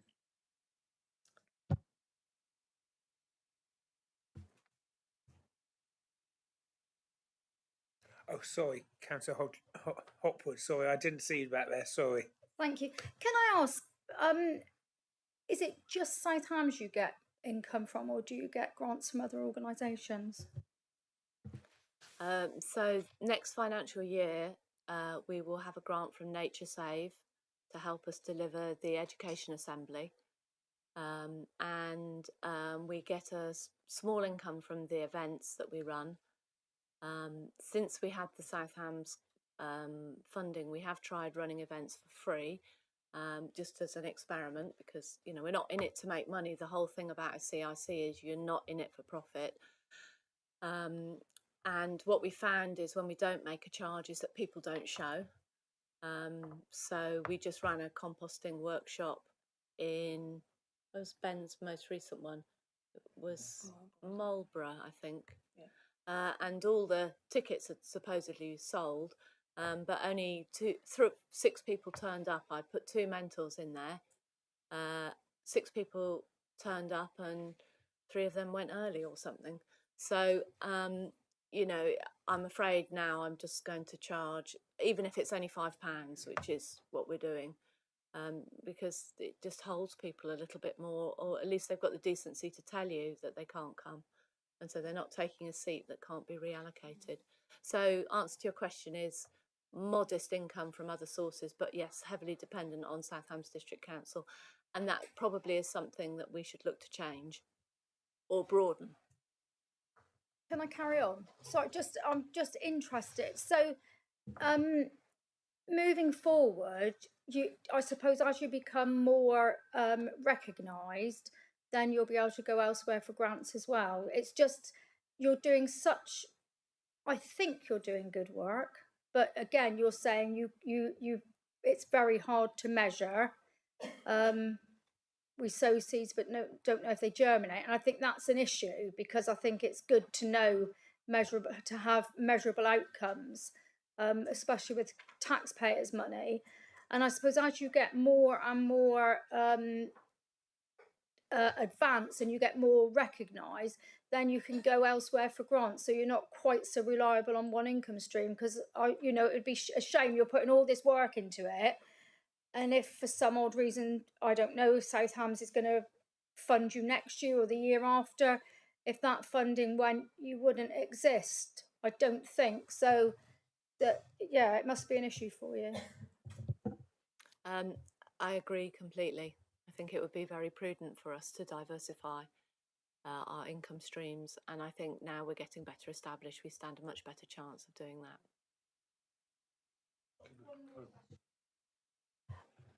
Are you political? Is Sustainable South Hams political? No. Brilliant. Thank you very much. Councillor Rake. Thank you. A bit like Councillor Hopwood, we sow seeds, but don't know if they germinate. It's hard for me to distinguish between that statement, and I absolutely believe it, and I think you're doing fantastic stuff. I don't want this. This isn't. It's to a statement saying we sprinkle fairy dust, but we don't know if anyone turns into a unicorn. It's it could be real or it could be woo. And I know where I sit on that, but I don't know quite why I'm sitting there, other than you're very convincing, and I've seen some of your work. So I think how, and questions have been asked when the funding comes up about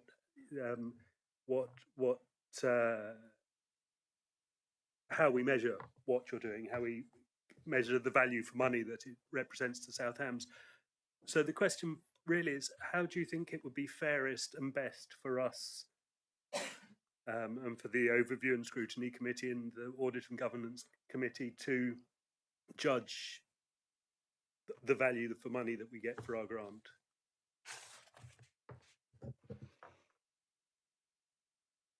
Well, I put it on the table because I don't know, and I'm asking for help on it. I can say, for instance, the people who have set up Ivy Fridge came on. We did a tour of community fridges. They came on that, and they've gone off and they've set up a fridge. Would they have done it without us? Possibly. Did we make it easier? Undoubtedly. I mean, we have got, I have compiled a document from our member groups about what they think of us. So I can provide you with a whole load of quotes from probably 20, 30 different groups, which I put together for a grant application. Actually, didn't get it, but that's one of the things, you know, you spend so much time putting time into grant applications that come to nothing. And you know, you do it and you're so convinced that it's brilliant. So I could certainly go out to member groups and say, what have we done for you and what do you think of us? Every event we run, we always have feedback forms. So we could tell you on any event how people have scored with the event. So for instance, I could tell you on our last assembly, we scored 9 out of 10 from 135 people on the Rivers Assembly. So we do our best to measure feedback, and we always collect, every event we do, we ask for feedback and collect feedback. So any event, if you wanted to know how many people turned up, what did they say, I could tell you that. One more question, because I really do want to have any more comments. Sorry. Sorry, I thought, yes. Yeah. Just on that, I mean, I suppose we on the council side also have to recognise that it is a continuum anyway. I mean, councils can fund, for instance, public art, and there's no quantitative measure of that. So, I mean, maybe we have to accept that you're more at that end of the spectrum of what we can do than at the others. But I think it would be important to work with you on establishing that. I'd really welcome any help you can give us on that. Thank you very much for that. Because Councillor Eadie always tells me I let these meetings waffle a little bit, and he tells me off afterwards, I'm going to ask you to finish a presentation, and then once you've done finish a presentation, I'll then come back to the questions. Is that okay? Thank you. Yeah, so nearly finished. Next slide, please. So in terms of what we're planning for next year, we have the Devon, Cornwall and Isles of Scilly adaptation plan, which we need to incorporate into our activities, which is basically, there's an awful lot about water on there. There's an awful lot about heat, and there's an awful lot about cold. We also want to incorporate the South Hams District Council corporate strategy for climate and nature. Very ambitious plans. They're not going to happen by accident. So the activities that we're proposing for next year will address that as well. Next slide, please. So specifically our 24-25 projects that we've started discussing with Councillor Mackay are all the business as usual stuff. We've got to complete the compost pilots, write it up and come back to you with recommendations for how to scale. We've got to get through, we deliver our education assembly. And then these are things that we think that we ought to look at starting. So one of the things which I've mentioned on previous slides but not talked about or shown on previous slides, we would love to do what we're calling a councillor support pack. The ambition on this is that every councillor, town, district, parish could, if they want to, have the knowledge and support to become an advocate for climate and nature. And there's no compulsion, you know, some people will do other things, but we want to be able to give those tools to parish councils particularly. We'd love to run our next assembly after education around adaptation. What does that mean for parishes? What sorts of adaptation? Warm rooms, cool rooms, rainwater collection. How are we adapting to climate change? I've mentioned rainwater. We've started to scope out energy efficiency and retrofit pilots, so we'd love to come back to you on that. I don't know what the next step is on Keep It Local, but I'm sure that we can play a role on that. We'd also like to put some more time, money and effort into the project templates on the website so that they become much more copyable At the moment, we just threw a load of projects up that we thought were good ideas. I'd love to get somebody who's very process focused, so that we are building the case studies on a template basis so that they're more easily transferable to other between groups. So that kind of completes, I think, yes it does, next slide please, that completes my little roundup. Can I thank you very much for that? I know personally some of your mentors who I find them really inspirational community leaders, and I thank them for all the hard work and effort they do and you do. So before we go into the last round of questions, can I thank you? Councillor Mackay, I think you wanted to come in first. I really don't mind. It's more of a comment than a question. I just wanted to. It's more of a comment than a question.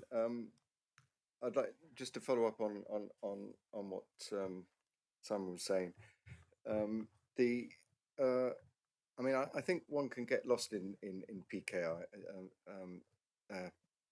KPIs, key performance indicators. I mean, there is this sort of, I think it's called the obsessive measurement disorder, where you just want to measure everything and think that everything is measurable. And I actually don't think everything is measurable. And some of the really key things that come out of the activities of sustainable South Hams are pretty intangible, and attempting to try and measure them, I think, is actually a waste of time, an effort and resource. And that there has to be some trust. And I believe that over the last 12 months, given all the work and all that's been achieved, that we've built up trust with Sustainable South Hams as a partner, and that ought to be the basis of the relationship, not KPIs. Although, I mean, I recognise it's public money, and we do need to have some sort of sense of how it has been spent. And presentations like this pretty much tells us. I mean, for 40,000 quid, I think what has happened over the last 12 months is worth every penny.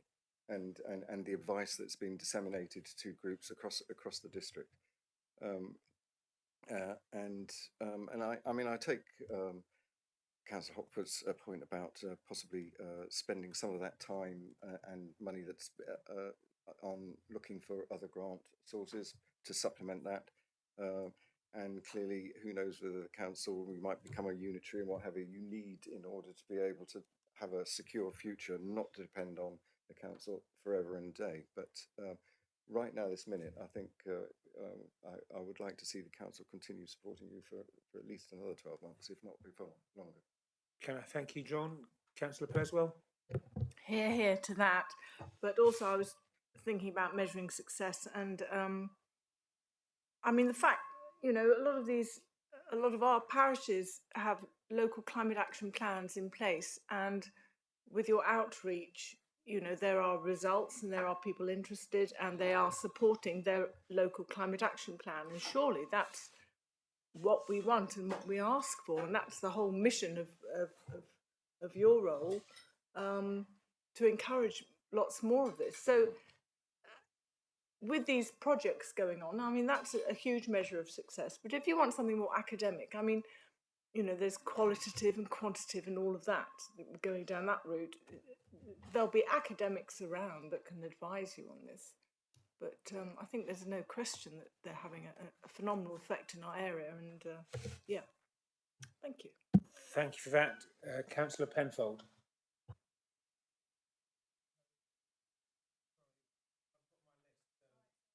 Do my best. Sorry. Look, I absolutely think what you do is fantastic, and I come from a psychotherapy and a teaching background, and it's very, very hard to measure outcomes. Sometimes it takes years for then you to go, oh, sorry, that's wonderful, we've achieved something. So I really understand that. I think the one thing that I'm seeing all these projects, and I think that you can, which is what you're doing, demonstrating through presentations and through videos and the media and going around and talking, I think, and photographs and getting a message out there. So I think we'll start to see the results of all this, and I think it'll be quite clear what you're doing. My concern, though, is even with my teaching background, when I was doing something, there would be costs associated with it, and I would have to record those things. So I'm thinking of like sort of the residents where they say, well, there's a big chunk of money and we can't quite see where all this money goes. Is there no way? I mean, there'll be village hall costs, there'll be paper costs. I know that's sort of very, very minutiae, but there'll be lumps of money, surely, that you can do some sort of account. And people who you pay some money for, like you said, there was a salary here and a salary there. Just so there's something tangible so people can sort of see where the money goes. There is a yes, Yeah. there's a huge amount. Yeah. You can see line by line, month by month, project by project. We've got a full breakdown of where every penny goes. Yeah. But I didn't think I'd try and talk through that today. And I don't think we expect that, but I think if there's something there that we can see, that would be really helpful. We account fully, and we'd be very happy to share that. Yeah. You literally can see the cost of the village hall and how much paper we used. And how much I know that's really boring. No, it's essential. I think it's it's a privilege and an honour to have the opportunity to use taxpayers' money for this incredibly important thing, and I need to be able to come back to you and put my hand on my heart and say, look, we did our best, and you can see line by line who's paid what, who's a volunteer. It's all in our budget, so if you want to go through it, you're welcome, but talk to him.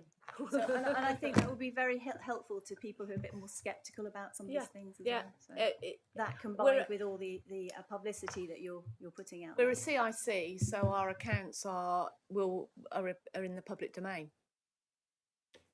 Thank you, Councillor Eadie.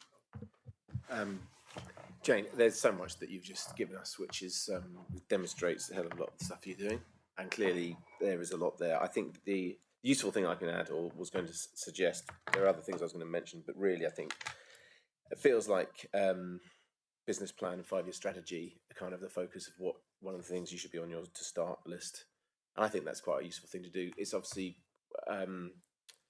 up to you as to how it is that the CIC develops and progresses, but you've highlighted all the things and the problems that you have as it stands. Activity isn't one of them, but demonstrating sort of successes is, and that's what you would need to demonstrate to any funder other than us. So I'd actually rather send an email with other thoughts I have to you directly in that way. I think it's more helpful than this form. All right, thank you. Thank you for that. Mr. Molyneux? I was going to say I'd go last, but actually my comments are similar to Councillor Eadie's. I think reflecting on this, and it's really, really good, and I don't have an issue with anything that you've said at all. I think the risk here is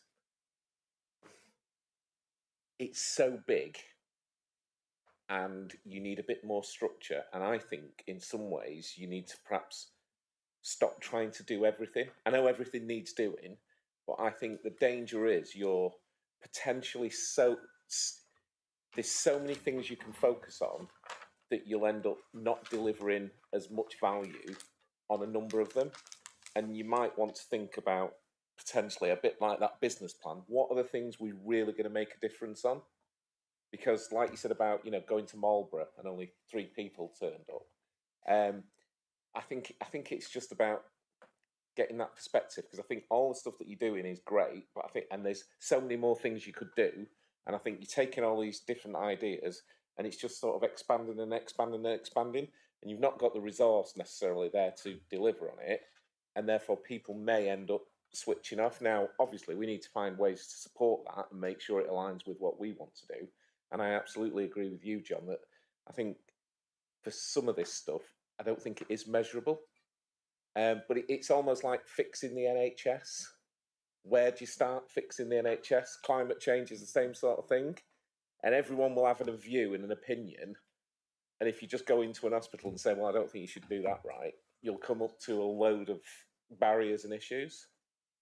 So that would be my only thing to consider. And I think what you said about project scoping, I think you're absolutely nailed that right. You need to be really clear and defined about what you're going to do and why you're going to do it and what outcomes you expect. So it's almost a bit, and I don't know your background, Jane, but it's almost like a bit of business type advice, really, I think is where you could benefit. I'll just quickly come back. I mean, I mean, I accept what you're saying to a degree, but I do believe that at the end of that presentation, Jane made it fairly clear that they do have a vision as to where they're going and a set of projects that you're looking to develop.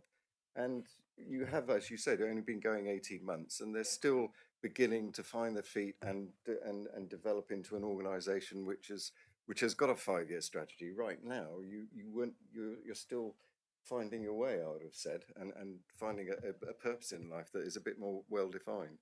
I agree, John, and I think that's what it feels like. You know, Dragon's Den, when a new business comes in and they're pitching, and now we've already invested, but it's like that advice of where you should focus next and how you get to where you want to get to, because I think you've got all the right ideas, and actually, I think your self-awareness of the issues that you highlighted are absolutely spot on. I would agree with that, and I think we should perhaps think about what support we can offer. And it might not be financial support, it might be actual advice in terms of how you get there. Right, I've got 4 more councillors, and then I'm going to call it at an end, because I will have Councillor Eady telling me off. I should point out, actually, it's Councillor Oram that made the comment last time. Oh, sorry, was it? I do apologise.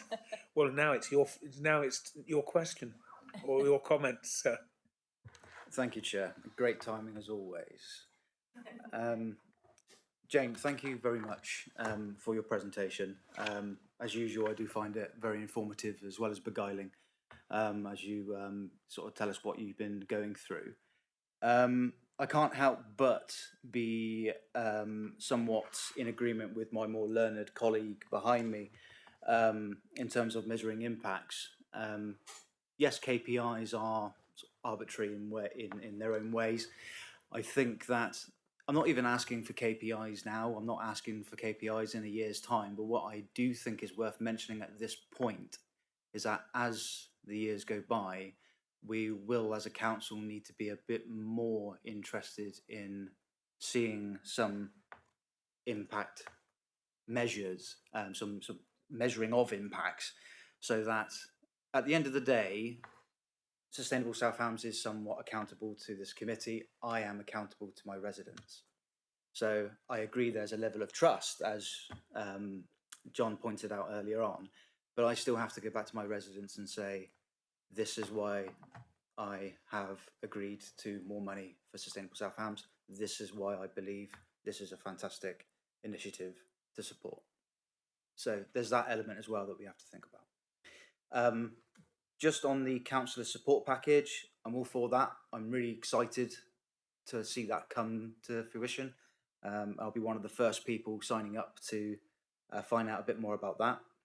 And just to finish on an actual question, excuse me, to finish on an actual question, we looked at the interactive map earlier on, and it occurred to me at the time that there wasn't a great deal of work going on around the fringes of Plymouth, and I wonder whether you feel as though you're held back by the fact that Plymouth has its own initiatives going on in Plymouth City Council or anything like that, that some of the outer fringes are a bit more of a struggle to work with?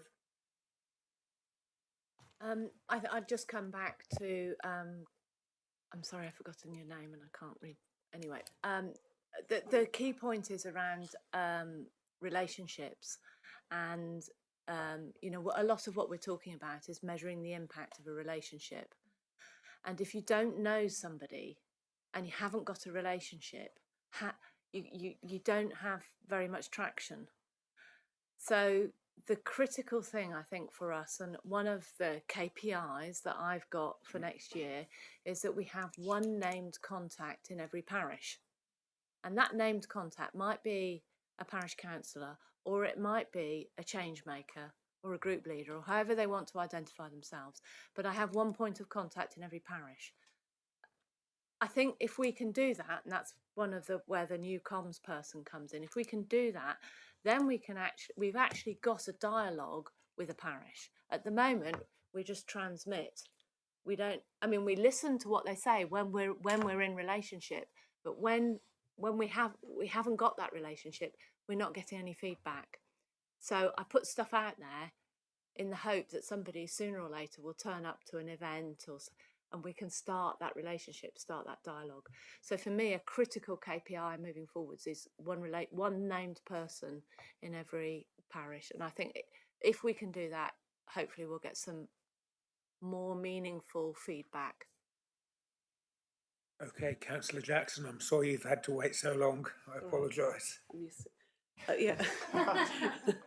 No, I'm just struck by the approach that you use. I think is brilliant, actually, because what you're doing is you're harnessing people in the community. So I think it's really good value for money, and I think again it is difficult to measure that. And you've only been doing it for 18 months, and I just think, but it will become more apparent as time goes on how valuable that is. And actually, £40,000 of taxpayers' money, you know, it's one person's salary. Do you know what I mean? And if you're harnessing. No, but I mean, do you know what I mean? In the NHS, I work for the NHS, and Steve mentioned, you know, the NHS and how you can fix it. And I'm actually working in an approach that is similar to what you're doing. So we're trying to harness that person and their networks to sort of come to do sort of personalised care planning. And it's an approach, and it's a different approach, and it's difficult to quantify how, you know, if it's financially, you know, because it is, again, NHS is taxpayers' money, but actually we know that the evidence is that it's actually quite a really good way of using the money and getting people involved in their own kind of recovery, if you like. And I think that's what needs to happen in the South Hams as well, with, you know, with climate change and everything. People need to be engaged, and I think your enthusiasm for doing it and the use of mentoring and relationships is so important. And I think the dialogue will start to happen when you've, you know, but it will take probably more than 18 months. So I think well done, actually. Thank you for that. Councillor Steele. Yes, maybe perhaps slightly related to that. I was thinking, if we wanted to do what you're doing in-house, or if we wanted to pay a private company to do this, 40,000 would probably be a rounding error. So maybe you could look at how many, I wouldn't say man hours, person hours have been devoted over the last year to the projects. We do have that information. Yeah. So if we had that number of hours. We've got the number of hours and the number of volunteer hours. Yes, we could track that as well. And looking at that compared to the 40,000, I think it would show extremely good value. Final one. Sorry, Councillor Dennis. Sorry, I don't make a habit of being the last one. Thank you, Chair. Yield to Anna. Just relating back to Councillor Penfold's point about the accounts, I noticed at the moment you only submit micro accounts which are public, so the extra level of detail I think would be beneficial to everybody. But I was also just sort of trying to think about it in comparison to the South Devon National Landscape, or as was AONB. As a district council, we fund them to the tune of £20,000, which is half the amount we obviously fund yourselves to. And I appreciate they get funding from lots of other bodies and provide lots of statutory services, so are much more accountable. But, you know, it might be useful to look at how they report back. You know, they present back to the executive, they have a partnership committee, they have the management plan and reports, and also lots of assessments. So, you know, we already have an in-house other body that has a similar remit, and perhaps, you know, there could be some lessons learned there. Great. Thank you for that. I'm going to just let Councillor Preswell come in finally, and that's it. I'm only going to be 5 seconds. I mean, we can all support our local parishes to get in touch with them. And that could be a pro-action that we could do and could be put in our community. I'll call it a magazine, but I apologise. The thing we get out monthly, you know, encourage us to get in touch with our local parishes. That'll confuse the well, I know, but I don't want to miss you. Quickly, please. Well, I just want to. I mean, the AONB National Landscapes, whatever. I mean, I have to go to their meetings, and I did ask a question at the last meeting as to how much of their time do they spend actually dealing with their fundraising and administering that, and it's over 50% of their time is spent doing that, and as opposed to actually going out there and doing good works. This is a volunteer organisation. They just don't have that sort of resource, and you know, you don't pay yourself hardly anything, whereas you know, the NMP are on proper salary. So so I don't think that's a fair comparison. And the final thing I wanted to point out was that I think you had an email from somebody from East Devon, and I don't know, that was really quite envious of what's happening here in the South Hams. This is not typical what's happening here. This is quite unique, and really is we should be proud of what we're supporting here. Boost us. We can get more money.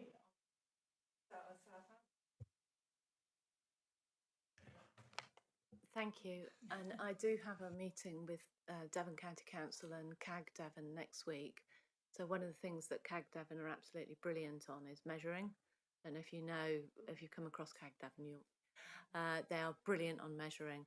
And we're talking about how do we collaborate. So that's an important part of moving forwards. It's identifying the right partners and developing collaboration and a strategy really around, you know, how do we move forwards, how do we capture their skills, their strengths, our network, and so I'm hopeful that we haven't got a 5-year plan. You know, we're just emerging out of, gosh, we're still alive, you know, phase. So yeah, we definitely need to do that. Can I thank you very much for coming this afternoon? I hope very much that you feel that we are here to support you and help you. I'm certainly there to help you. I think we're very lucky to have people like you working in the South Hams for us, because like I think one of you said, £40,000 if we paid a South Hams officer wouldn't probably even pay the paperwork. I'm sure it would. But we are very lucky to have you, and I thank you very much for coming. And the support you can give parish councils is really very important, because we've got 2 ladies in our parish in Kingsware, and they feel at times very lonely. So, you know, thank you very much for coming, and we wish you all the best.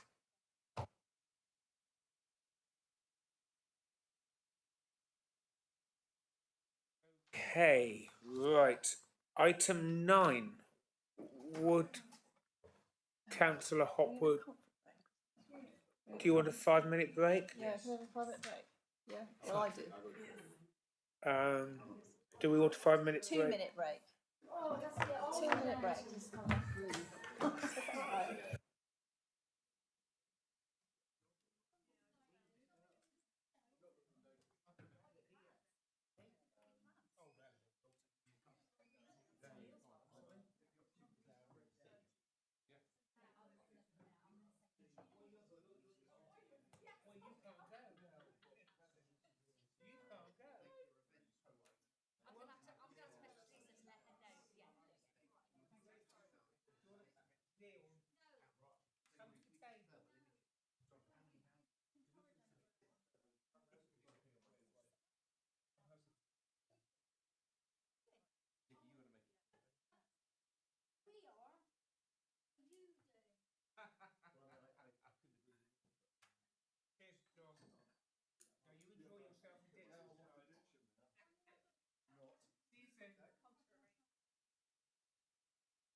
artist actually signed me, didn't he? Yeah.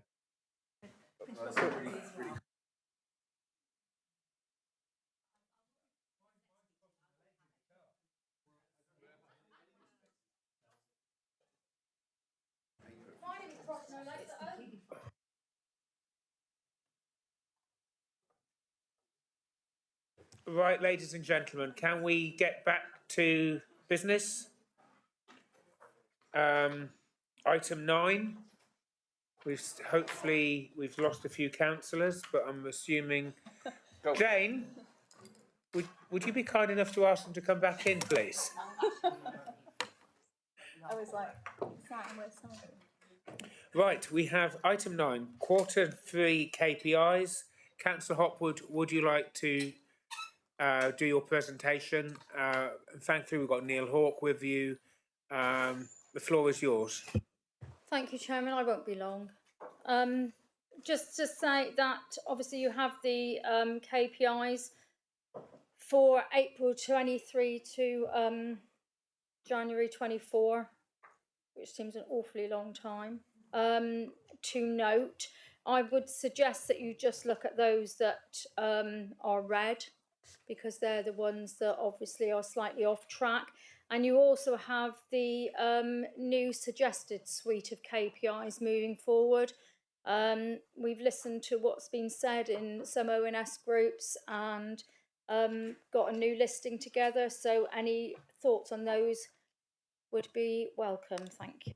Councillor Hopwood, thank you very much. Members, the floor is now yours. Councillor Eadie, do you have any comments, questions? I think the only thing I was going to say is that looking at at least the two things which are around bins and recycling, that thing's dramatically changed since the new system has been put in place. Is that right? I think it'll take a while. Shall I answer that? Yeah.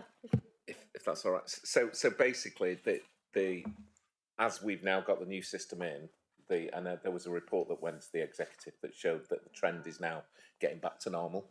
So we expect to be back to in KPI targets by April. Okay, so when it comes to the 3 items that are in red, 2 of them are actually, we think, quite satisfied by, and the other one, I should think, is easily to explain as well. There are 5 in red. Sorry to highlight the 5 in red. But so there's one around freedom of information requests. And I think it's fair to say all councils over the last couple of months have seen a massive increase in the number of FOI requests coming in. To put that into context, the previous report, we were getting on average about 35, 40 requests a month. The last month, we had 110 requests. So it takes a significant amount of time to process those requests, which is why that one's off track. Although we are continuing to see an improvement in officer response rates to those. Thank you. Any other councillor Oram? Just off the back of that, I would ask, is there a trend in what sort of freedom of information requests are coming through? Anything that would be of interest to this committee?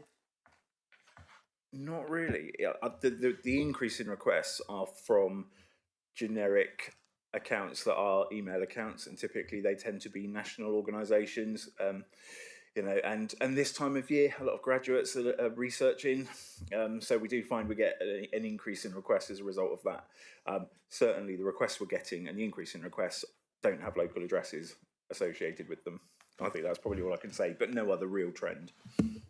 Chairman, I think it's fair to say that FOI requests from residents are prioritised.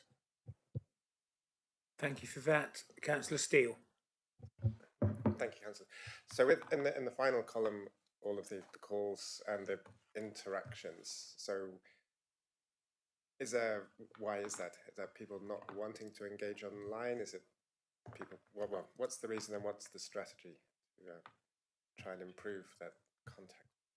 I think it's always been difficult to measure online take up. We've had this. I've had this KPI for years, and when we first started to encourage residents or anybody who wanted to contact the council to use the online survey, it's really difficult to measure actually who is using the service online, and it's a bit like call dropping out. We used to have charts of calls dropped out. Did they drop out because they were fed up waiting? Did they drop out because actually they realised that we had the online service, because we have messages on the phone? So it is difficult to measure. Our target is 80% to go online. We're at 72. I would like to think now the waste inquiries are starting to decrease significantly, that the actual take up of online will go up, and you'll see that reverse. Thank you for that. Is there any other questions, Steve? So just on that, the Revs and Ben's call answering in 8 minutes has improved from where it was last month.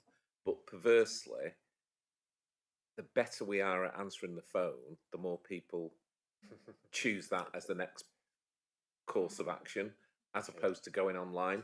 So there is an education point. So if we start answering the phone for every council tax query in 2 minutes or 3 minutes, then people are going to go, well, do you know what? That's not really waiting a long time.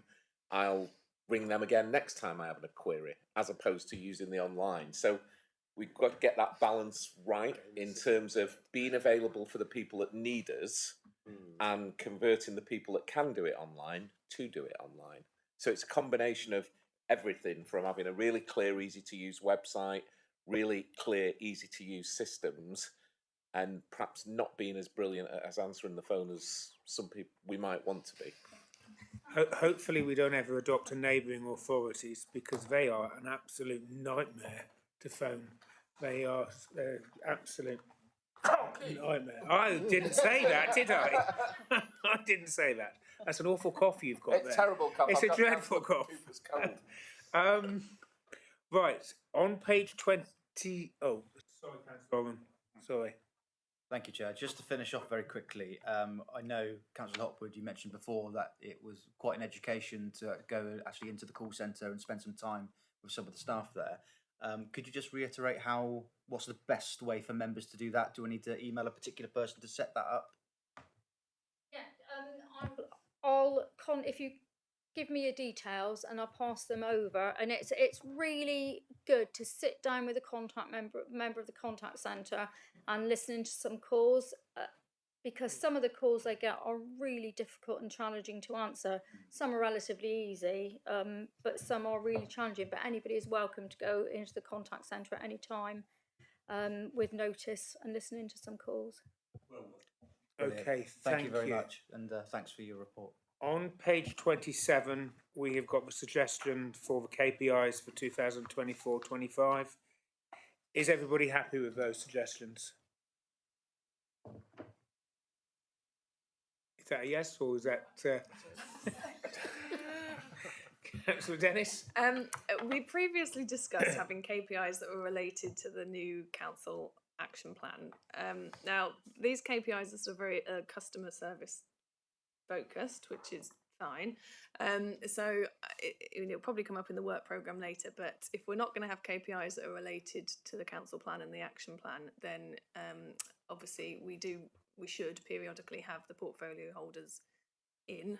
And is there a format for, how we want to prioritise those portfolio and when we want to start that, etc. Mr. Hawke? Thank you, Chairman. Thank you, Councillor Dennis. So one of the things that members of the new council won't have seen is that we will be bringing forward a quarterly report on the council plan, which will go to the executive. So that will be on a quarterly basis, and that will set out progress against every theme within the council plan, and it will update how many of those actions are on track, any significant risks, and any successes in that relevant quarter. So that piece will be coming forward, and you won't have seen that to date.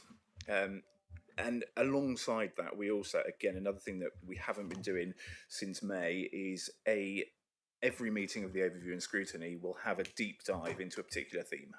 So that will certainly be the case, and it worked pretty well in the last council. I think it's fair to say, Councillor Hopwood, having that deep dive into a theme. We are, I don't know, Steve, we had a brief conversation earlier about the priority of the themes, and I'm sure that will come back on the work programme, but yes, that's certainly the plan. Thank you very much for that, and I think that's going to start from our June meetings or thereabouts. Yep. Okay. Is there any other questions? No. Okay. Thank you, Councillor Hopwood. Thank you. Thank you, Mr. Hawke. and the recommendation is on the screen. Is everybody happy with that recommendation? So I don't have to read it out. At my time of life, I can't read that far. Is everybody happy with that? Yeah. Okay. Thank you very much. Thank you. Right. Item. Why have we got 2 item 9s? The first one was good.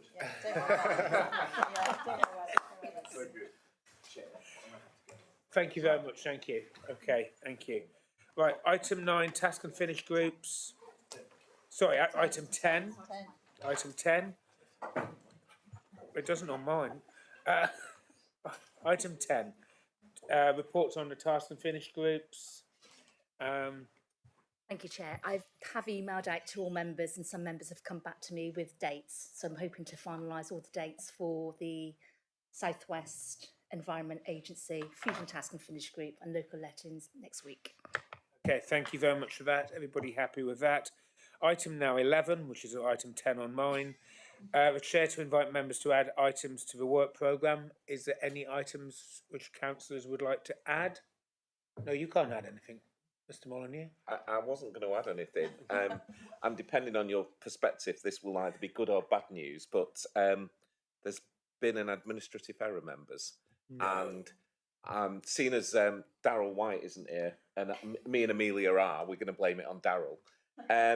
But in reality, it says that there's a meeting on the 2nd or 9th of May, and in reality, in the calendar of council meetings, there is no further overview and scrutiny committee meeting. So in reality, the next meeting will be in the new council administration in June. So the council meetings are coming forward in the next council on the 21st of March, which will have the forward programme of meetings for the next year. And that there was no meeting ever in the calendar of meetings for May. So the next meeting will actually be June. So Darryl actually told me it was Amelia's fault. Oh, did it? But, Right. you know, You should have heard what Amelia said to me. However, having said that, I think in terms of us putting together a programme for the next year and circulating that via email and carrying on with the task and finish groups ahead of those I think we should do that anyway. So that's what I would be proposing. Yeah, I'm happy with that. All members happy with that? Yeah, okay, thank you very much for that. So the main meeting is cancelled, or not, can never exist. So I can't cancel it, can I? No, you can't. Can I thank everybody very much for this afternoon? Thank you very much. I think it's been a really interesting meeting and much appreciated you all being here. Thank you. Thank you. Right.